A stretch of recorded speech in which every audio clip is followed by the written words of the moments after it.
बुधवार को युवा नेता मयूर शेखर झा धनबाद के द स्कॉलर लाइब्रेरी में पहुंचे, जहां उन्होंने छात्र छात्राओं के साथ उनके करियर एवं बेहतर धनबाद बनाने को लेकर संवाद स्थापित किया।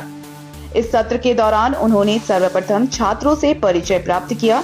अंडर ग्रेजुएट, पोस्ट ग्रेजुएट छात्रों से उनके करियर से जुड़े सवाल जवाब भी किए। सरकारी नौकरी या प्राइवेट नौकरी में जाने तथा कितनी छात्र भविष्य में ऑन द पायनियर बनने की इच्छा रखते हैं, इस पर उनका विचार भी जाना।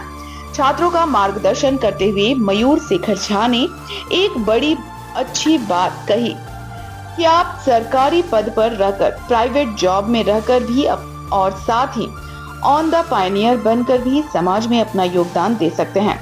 ऑन द पायनियर बनना कितना जरूरी है, इस बात को उन्होंने धीरू भाई अंबानी का उदाहरण देकर समझाया।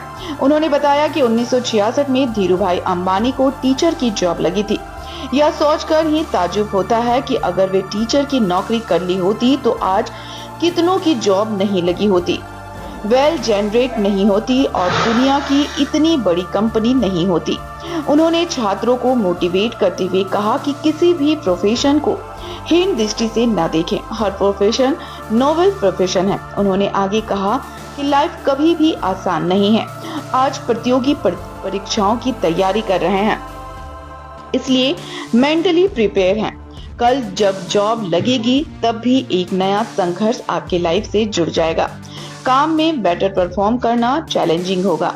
इस मौके पर कुमार संभव, सूरज झा, अंकज भारद्वाज, निर्मल दास, अफरीदी सिंह, चंदन झा, एजाजुद्दीन, अखिलेश कुमार, श्याम कुमार समेत सैकड़ों लोग मौजूद थे। समाज को कंट्रीब्यूट कर सकते हैं कहीं से भी। अगर किसी को यह लगता है ना कि आप सरकारी नौकरी से कंट्रीब्यूट कर सकते हैं और प्राइवेट नौकरी या एंटरप्रेन्योर बनके आप कंट्रीब्यूट नहीं कर सकते हैं, तो यह अपने में आप में एक बहुत बड़ा मिथ होता है।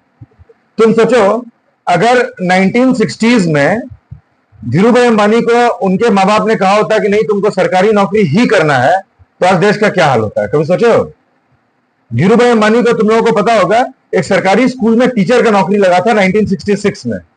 नाउ इमेजिन इफ धीरू भाई Ambani had taken that job, तो कितने लोगों की नौकरी नहीं लगी होती। एक आदमी अगर उसने सरकारी नौकरी कर लिया होता 1966 में, तो कितने हजारों शेयर होल्डर्स क्रिएट नहीं होते, कितने लोगों के घर में वेल्थ जनरेट नहीं होता और कितने लोगों की नौकरी नहीं लगी होती, और दुनिया की सबसे बड़ी कंपनी कैसे बनती, नहीं बनती ना। तो इसी के द पाथ ही चोज, उनको लगा, he felt motivated in choosing that path. उनको लगा ये पाथ हम जब चुनेंगे तो हम जो हम करना चाहते हैं वो हम करने में सक्षम रहेंगे, तो उन्होंने ये पाथ चुना। तो नो पाथ इज रॉन्ग होता है। मतलब आप 20 मंदिर बना लें, 20 मंदिर बनाने से ज्यादा बड़े धर्म का काम होता है ये एक लाइब्रेरी बनाना। अपने सर के लिए जोरदार तालियां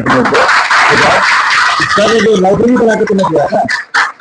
आज जितना बड़ा सेवा भगवान का सर कर रहे हैं, उतना बड़ा सेवा कोई मंदिर का पुजारी नहीं कर सकता है। सहमत हो कि नहीं इस बात से? तुम लोगों को बहुत लकी हुआ, हम लोग जब धनबाद में पढ़ रहे थे तो इस तरह का इंफ्रास्ट्रक्चर नहीं अवेलेबल था, इसलिए हम लोगों को आगे की पढ़ाई करने के लिए धनबाद से बाहर जाना पड़ा। मेरी भी भाई, एक मिडिल क्लास का आदमी कितना ही किताब खरीद लेगा। हम भी जेएनयू की लाइब्रेरी से ही पढ़ के आगे की तैयारियां की हैं और जो भी लाइफ में कुछ अचीव कर पाए हैं। मेरा जो जेएनयू का लाइब्रेरी था उसका बहुत ज्यादा अहमियत मेरे जीवन में है। तुम लोगों के जीवन में इस लाइब्रेरी का बहुत ज्यादा अहमियत होगा। आज तुम लोग इस अहमियत को समझो या नहीं समझो, आज से 5 साल बाद जब तुम लोग इस जगह खड़े होगे और सामने बच्चों को जो है तुम लोग कुछ बोल रहे होगे, तब तुमको एहसास होगा कि इस लाइब्रेरी ने तुम्हारे भविष्य को शेप करने में कितना बड़ा योगदान दिया है। आज टीचर्स डे के ईद पर हम यहाँ पर आए हैं। तुम लोग सब बहुत ज्यादा लकी हो कि एक ऐसा गुरु, एक ऐसा गार्जियन तुम लोगों को मिला है। इनको संजो के रखना, इनका कभी जो है इनको हर्ट मत करना, हमेशा इनकी बात तुम लोग मानना। Thank you very much.